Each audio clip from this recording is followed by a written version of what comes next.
A lot of people believe it's difficult to get amazing looking images when trying to also be creative in their photo editing. But what if I told you there was a program that could do a lot of the heavy lifting for you? And that's where Luminar Neo comes in. This is one of the easiest photo editing tools on the market today. So let's get creative. Okay, so here we are inside of Luminar Neo, and before we get started, I do want to make you aware of a few of the basic items that you will want to probably consider for your creative workflow. So obviously I'm here in the catalog, and you can see that I have the catalog because it says so up here, but note that you will only get the catalog if you are using Luminar Neo as a standalone. What that means is you went to your menus, you open Luminar Neo, you did not launch it through Photoshop, On1, Affinity Photo, or any other platform that can host plugins for editing. Now, up at the top, the navigation is pretty straightforward. I have catalog, I have presets, and I have edit. Now, inside of the catalog module on the right whale here, you can see I have generative tools, which you do need a subscription in order to access. I also have merge tools, which these tools can be extremely helpful in the creativity side of things, but we're not going to explore those in today's video. I'll do a separate video that'll explore the options for creativity here. We're just going to assume that you have a good image that you're ready to edit, and then jump into some more creative aspects of the edit. Now, the next tab here is presets, and presets are always really, really good. Now, I'm already inside of a preset catalog, so let's just go ahead and click on presets there. Up at the top here, it says for this photo. So Luminar Neo is going to give you suggestions on what it thinks you could probably use on this image. And these are categories up here at the top. So the first one is urban style. We have easy landscapes, and then scenery, which is the one that I was in. And then right here, we have another one that's landscapes between earth and sky. But you see this little yellow or orange circle with a basket in it. That means I need to purchase it. I don't have this on my computer. So Luminar is going to give you some that you have on your computer, and then it's going to suggest some that you would need to purchase. If you would like to purchase any of those, consider using my coupon code, which is down in the description box below and flashing on the screen here. I do make a small commission, as I've already stated previously.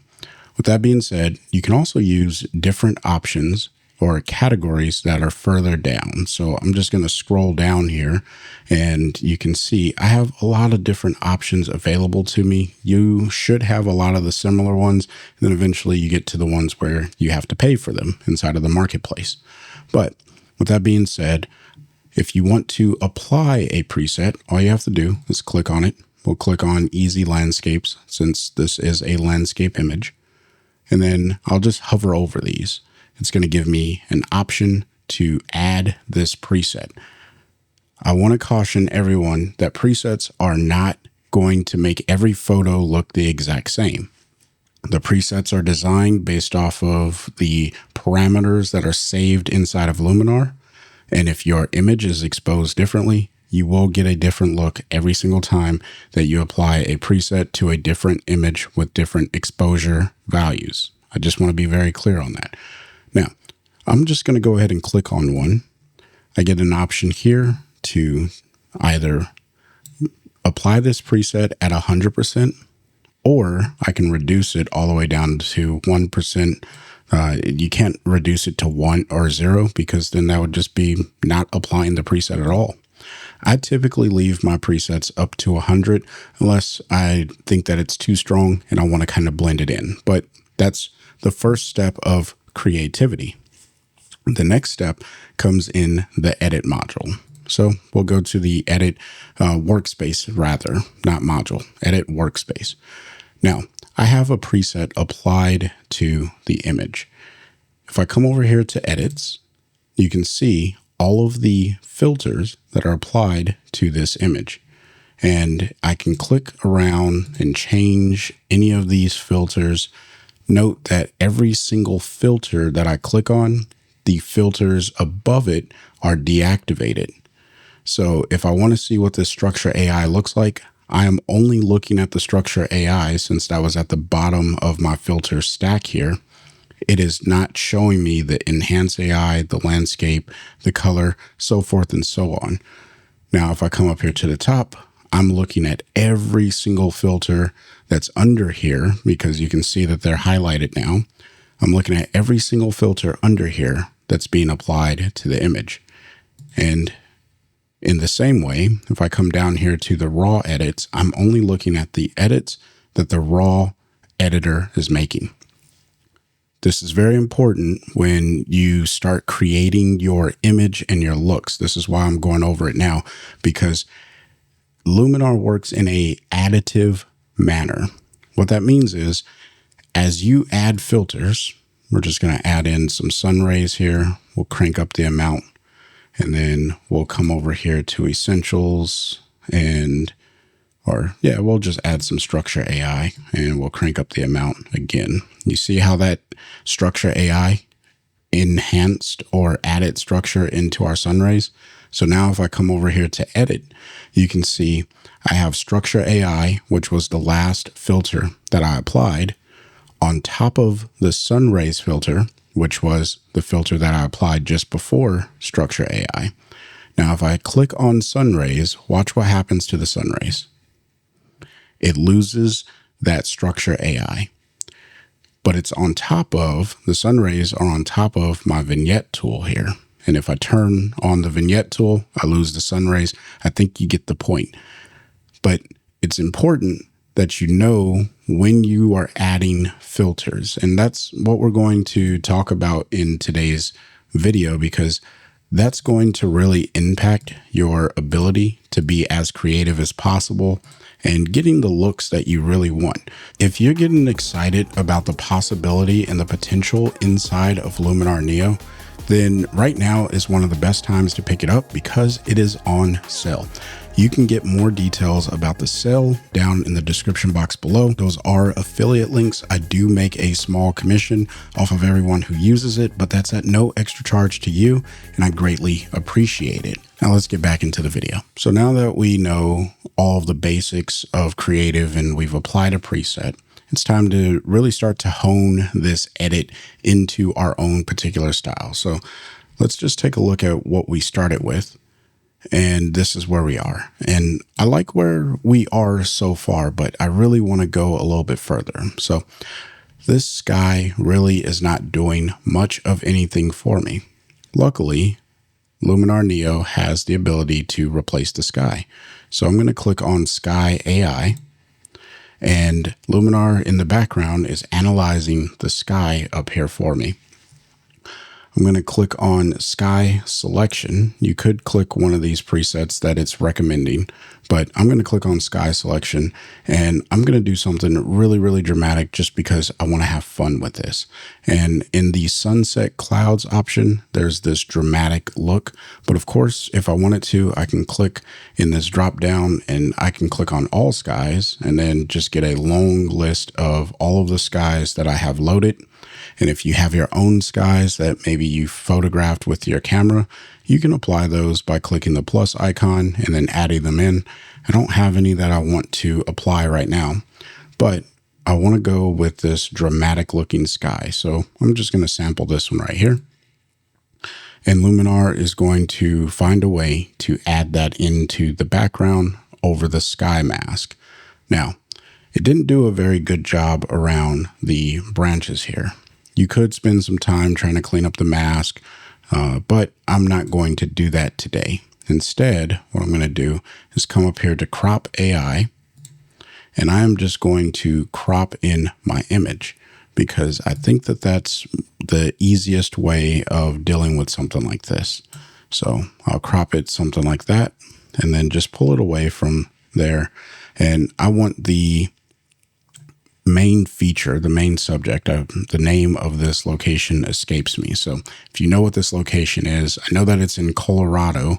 So if you know the name of this location, drop it down in the comment section below.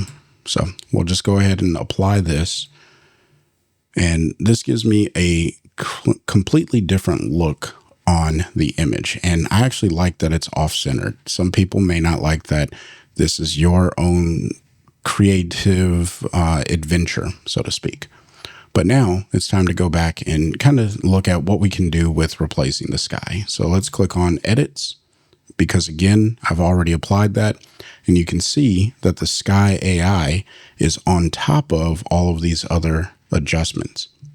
Now, I have a few options of how I can manipulate the sky, and this isn't going to be a deep dive into manipulating the sky using the sky AI tool, but I do want to go over a few of the options because the goal here is to get you up and running with creativity. But I always encourage everyone to just go and explore. You cannot mess up your photo, because if you don't like it, you can just come down here and click discard edits and start over from the beginning. All right, that out of the way. So the first one here is the sky orientation. And sometimes you may need to change the horizon position. So if I move it up, you can see I'm bringing back a little bit of that original sky. And if I move it down, I'm getting rid of more of that sunlight that is just over the horizon here. Now, for my image, I think that it should be down just a little bit further, because the sun here is a little bit lower, and it doesn't make too much sense for the sun to really be in the background, since the light in the image is actually coming from the lower left or the upper left, depending on how you're looking at this. And you can tell that by looking at the shadows in the image. So obviously this sky just doesn't match right now. And that's okay. You know, it's part of the creativity. But if you want it to be believable, you definitely want to match the sky with the direction of the light. So let's just go ahead and pull the horizon down even further. And I think that that can be a little bit more believable, that it's not super bright, and, you know, we'll work with it. So now that I have the sky orientation where I would probably put that, you can really start to work on some other areas, which one of those areas is going to be the scene relighting, which is in the foreground. So we'll click on scene relighting, and let's see if relight saturation will help this image any. And it's very subtle, so I'm not going to worry about it. And then, of course, we can work on the relight strength to help blend the colors of the sky into the foreground. But I feel like I'm losing the information that does help this image a little bit. So I'm not going to do that. I'm just going to go ahead and pull that back up to right around where it was and leave that alone.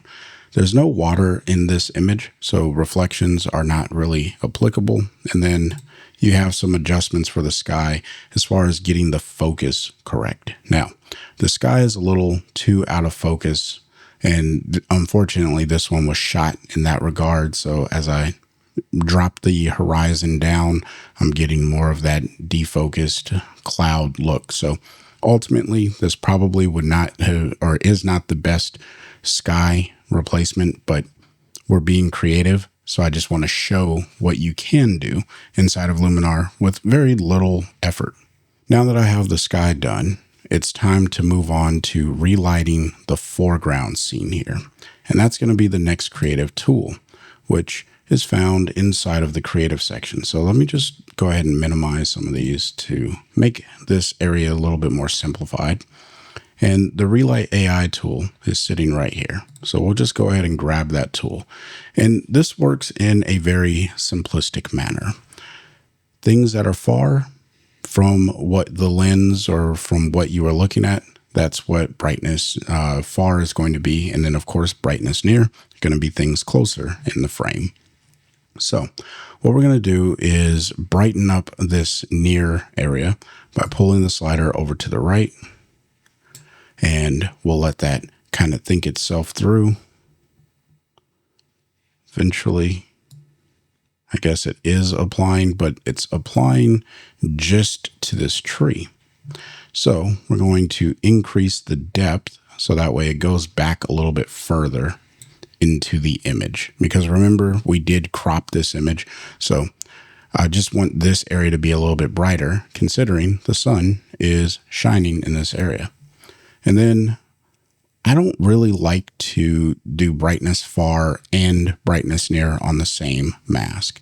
And we're just going to minimize the advanced settings here because that makes things way more complicated. But if you wanted to, you could mess around with the warmth in both the near and the far. But in today's video, we're not going to worry about that. If that's something you are interested in, leave a comment down below and I will make that video specifically about using just the Relight AI tool. So we'll turn this off, turn it back on, and you can see how it's just helping with the overall look in the photo. Now, the sky did darken down quite a bit, so let's just go ahead and take brightness far and increase that just a little bit, because I do want this to be a little bit brighter image. So I think that I can live with that. All right. So now that we have the Relight AI, let's go ahead and take a look at the before, which this image, not very interesting. And then we get an image that looks like this, which is a little bit more interesting overall. Now, to top it all off, I like to throw in a little bit of enhance AI at the end of my edits, and we'll do something like that. And that is just way too strong. So now what I like to do is throw in a mask, and there's a few different ways that you can mask this in. The best way, or one of the more fun ways, is using a luminosity mask. So I'm just going to go ahead and throw in a luminosity mask. If you're not familiar with luminosity mask, what this does is it looks at the brightness values in the overall image, and I can pull this out of the darkest areas, and that's what you're seeing on the screen now. Or I can pull it out of the brightest areas. And what I typically do with the finishing touches of Enhance AI is I pull somewhere towards the middle, and then I fade it back into the darkest areas, and then I fade it back in to the brightest areas. And what this allows is like this gradual adjustment over the entire image, where there's a little bit of contrast in the dark areas, but really focusing more on the middle areas. And you can move this around based off of your image. Now, the one thing that I will caution you is if you close this out, it's now committed to the image. And if I go back to luminosity, it's going to reanalyze and reset the adjustment that you just made. So you kind of have to get a good gauge of what this looks like on your image right here, right now. So I would really love Skyloom to make this a re-editable luminosity mask, where if I get this wrong on my first go, I can just come back and just tweak the luminosity mask the way that it is, as opposed to having to start over. But, you know, it's not the end of the world that you have to start over. It's just a little inconvenient. So I'll probably do something like that. I usually don't add a whole lot of accent AI to the brightest areas in my image. So we'll go something like that for this image, and we'll call it good. And then, of course, I like to turn it off and turn it back on. And you can see it just makes everything in the image pop just a little bit more. And I could also fine tune this by maybe not increasing it so much, because there is already one instance of accent AI on this photo. So again, here's the before and here's the after. Just a fun, creative look on the overall image. If you want to learn more about Luminar Neo, check the video that's coming up on screen now. Leave a comment down below for questions that you may have, and you can also send me an email. That's also in the description box. So until next time, I want you to stay inspired and keep creating. Peace.